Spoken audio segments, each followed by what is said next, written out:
beautiful people, thank you so much for tuning into another video here. Now this video is actually going to be the part 2 of what I wish I knew prior to becoming a flight attendant. So if you guys have not yet watched part 1, please head over to part 1 because I shared some really important information. I really don't want you guys to miss out on that. Now for the part 2, I am going to be hitting some important topics.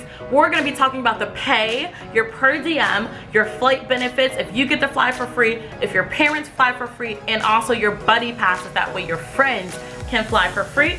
And we also going to be talking about any contracts, your union reps, and the seniority. So make sure you guys stay tuned. In a couple seconds I'm going to go ahead and continue the film for part 2. Okay guys, so I think this is the 4th one. So my 4th topic, which I had some idea on but I really didn't have that much information, would be the pay. Now the pay is the biggest thing everyone's worried about. How much am I going to be getting paid? How many hours am I going to be working? Sorry, I'm looking out the window. So the pay is the huge thing. So just off the internet, just because of course every airline is completely different. Every airline starts you off at a different rate. You can get paid anywhere, this is going to be yearly, anywhere from $23,000 to $80,000. So I know flight attendants that are starting off at like $20. Then I also know flight attendants that's starting off at like $24, $25. So it really ranges and it really depends on which airline you are working in. So another thing is that flight attendants, we only get paid for the flight hours. Once that door closes, now that clock starts ticking. Now I'm getting paid. If we're sitting on a ground for an hour or longer for a maintenance, or just people taking forever as they're boarding, getting on the plane, I'm not getting paid. So as our passengers are just slowly coming on, delaying us, Treasure is not getting paid. I only get paid once that main cabin door has closed, and then now that ball starts rolling. I get paid a couple different type of ways. I knew for a fact I was getting paid that hourly rate, but we also get paid a per diem. Now this also goes to what kind of contract you have and what company you're working for. Just from my personal research, I know that per diem can start at $1.95 and it can maybe go up to $2.70 with your main lines. Per diem is going to be an additional pay anytime you leave your base. So I am based in Orlando. Anytime I leave Orlando, if I go to Vegas, San Diego, San Francisco, every single hour that I am away from Orlando, I am getting paid that per diem. But on top of that, I also get paid those flight hours once that main cabin door is closed. Of course, it's common sense. The more hours you work, the better your paychecks are going to be. With my particular airline and a few other airlines that I know of, the minimum you can work is 60 hours. The max I believe you can work is 120. Please don't quote me on the max, but I do know a few flight attendants, I believe, that got up to like 110 hours a month. And do not compare these hours to your regular 9-to-5 job, because most people are like, okay, you can work 40 hours a week, 80 hours a month. It's totally different when it comes to the flight attendant world. So for me, working 80 hours the whole entire month, that's a full-time paycheck for me. You know, that's like above and beyond. Of course, my next favorite topic, which I had some information on, obviously I didn't know too much about it, is flight benefits.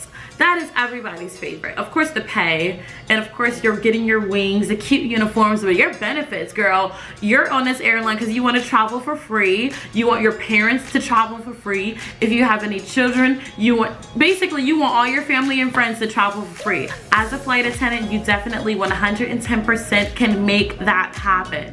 So for my personal benefits, my parents fly for free. I don't have a companion listed on mine, but if I did have like a man or whatever, or a best friend or my sisters, I can definitely add somebody on that companion list. Now, of course, with our flight benefits, we are offered buddy passes. You will learn in the industry not to give your buddy passes to everyone. That is your job on the line, and you never know how somebody is going to act once they get 36,000, feet in the air. Please, if you are a flight attendant and you're new to this industry, you'll learn as you go on, but please, please, please be careful with your buddy passes and who you give them to.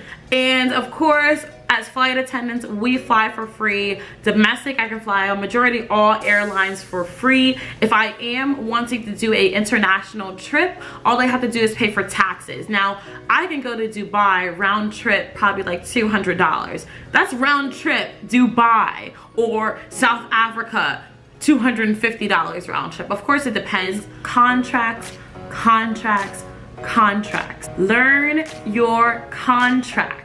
They told me this in training, and I'm like, they give you a whole stack of your contract. This is when you are legal to fly, when you are not legal to fly. When the company wants to force you to do something, but they know they're not supposed to be doing that thing. So a contract is your flight attendant Bible aside from your flight attendant manual. The FAM is something different. Your contract is the biggest thing on. It's really important. It's very, very important. So your contract is going to be completely different every single airline you go to. So my airline may have a similar contract to a different airline. Maybe a little bit similarities, but it's gonna be different. And also, contracts don't come out very often. So I think, I don't remember when our last contract was, but we're in a position of, trying to get a contract right now. So that's basically, if we want to pay for anything that the flight attendants want to change in our industry, in our lifestyle, in our career, we kind of put that in a contract, and it takes years and years and years to get approved.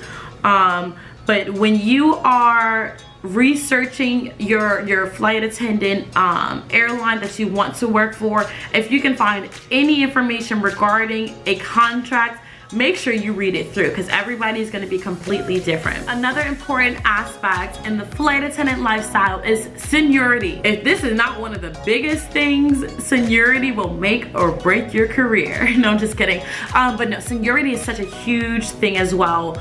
A lot of people think like other jobs, your seniority, you've been there for 100 years, you're top of the line. Now that's very, very, very similar to the flight attendant world, but it kind of breaks it down to your graduation date.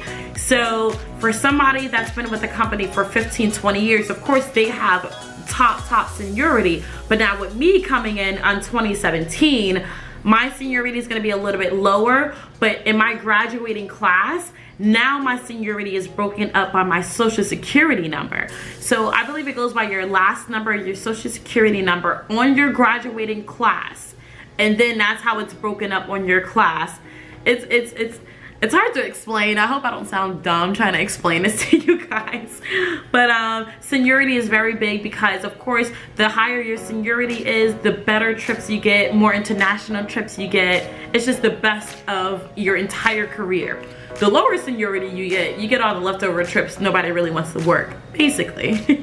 And I would say that my last important tip that I really had no knowledge about is our union.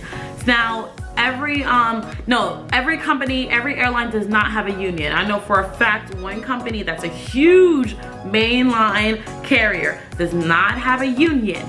Now, for those of you that do not know what a union is, it is the association for flight attendants. It's either Association of Flight Attendants or for flight attendants. Anyways, it's called the AFA. And they are basically a huge panel council of amazing people that represent flight attendants, and that basically negotiate those contracts I was just talking about. So those are the people that are the front face, I call them my little lawyers. I'm like, if anything happens at work and I know I'm protected by my union, so if anything happens, I'm gonna call my union rep to represent me, basically. The AFA is basically kind of like maintaining any new information that comes out as far as improving our wages, improving our schedules, improving the contract altogether. And like I said, they are assisting us in interpersonal situations, in-flight situations. Like the AFA are amazing people. Now the only thing is you do have to pay them every month, which is not bad, because if anything ever happens with you individually, you have a union rep to represent you. So I'm gonna pay somebody. In the real life, if something happens, you have to pay a lawyer, right? Okay, so that's kind of similar into the flight attendant world. In my opinion, they're my lawyers at work, basically. Anyways, I don't want this video to be too long. I just wanted to go over the top things that popped in my head that I did learn throughout my first year of being a flight attendant. Of course, there's 1,000 other things I can give you guys, but like I said, I don't want to make this video way too long. All right, guys, thank you so much for tuning in. If you are new to my channel, you know exactly what to do. Go ahead and hit the subscribe button down below. Make sure you guys turn on that notification bell. And if you are a returning subscriber, thank you so much. I love you guys dearly. I appreciate all your love and support. Make sure if you do have any questions, please feel free to comment down below. Send me a DM, send me a Facebook message, send me a Snapchat message, anything. All my platform social medias is TreasureElise. Hopefully I'm the only TreasureElise out there, but I'm gonna link everything down below. Well, I'm gonna wrap this up, so I will see you guys in the next video. Mwah. Bye.